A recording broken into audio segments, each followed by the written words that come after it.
ဘောမရက်ကွက်နဲ့ဘဘတတိုက်ကတော့တော်တော်တော့လောင်နေမှာပဲဗျာဘလို့လောင်နေမလဲတော့မသိဘူးအော်လောင်တဲ့နီးရှိတယ်ရှီနာနိုင်ငံနဲ့မြန်မာနိုင်ငံ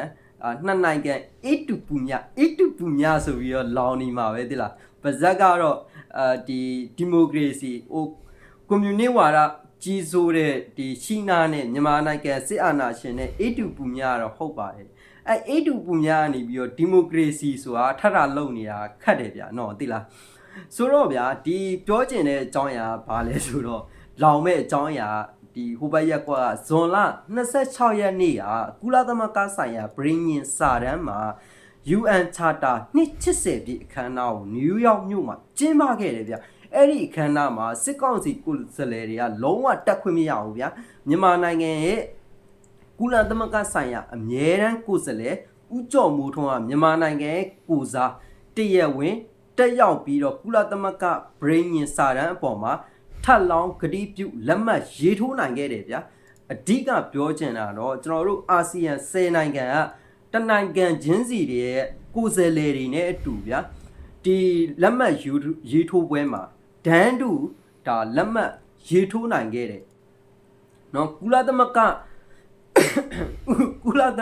မှာဗျာမြန်မာနိုင်ငံရဲ့ဒီနေရာကိုဥကြုံမွန်တို့ကဒါဆက်လက်ကိုစားပြုနေသေးပေါ့ဗျာစစ်ကောင်စီကတော့ကုလသမဂ္ဂမှာမြန်မာနိုင်ငံရဲ့ကိုစားဆိုပြီးသွားမလုံးနဲ့နော်ဟိုကတောက်ချလိုက်တာမရဘူးနော်အဲ့တော့ဒီအခမ်းအနားဗျာဟိုကျွန်တော်တို့တော်လန်ရေးကိုထပ်ပြီးတော့အားဖြည့်ပေးလိုက်တာပေါ့ဗျာထပ်ပြီးတော့ဟိုပံ့ပိုးပေးတာပေါ့ဟိုမင်းတို့NUGအဖွဲ့ကိုငါတို့နောက်ကကမ္ဘာကုလသမဂ္ဂအဖွဲ့အစည်းဟာရှိနေတယ်ဆိုတဲ့အကြောင်းကိုဒါမီးစိမ်းပြလိုက်တာပေါ့အဲ့တော့ကျွန်တော်တို့ပြည်သူတွေအားတင်ထားပါဗျเนาะအားတင်ထားပါဒါကျွန်တော်တို့ NUG ရဲ့စွမ်းဆောင်ရည်ကြီးမားရဲ့တစ်ခုပေါ့ဗျာ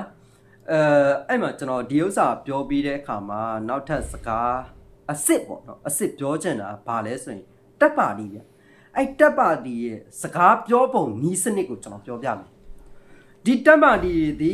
ဟိုစကားစပြောတဲ့အခါမှာစစ်ကောင်စီစစ်တပ်မကောင်းဘူးလို့ဒီကောင်နေရဲဝံ့ပြောပါလိမ့်မယ်เนาะဒုတိယအဆင့်အနေနဲ့ဘာပြောမလဲဆိုရင်NUG မကောင်းဘူးအဲ့နေရာမှာပြည်သူတွေကဝေဝါးသွားမယ်နောက်တစ်ဆင့်အနေနဲ့အမေစု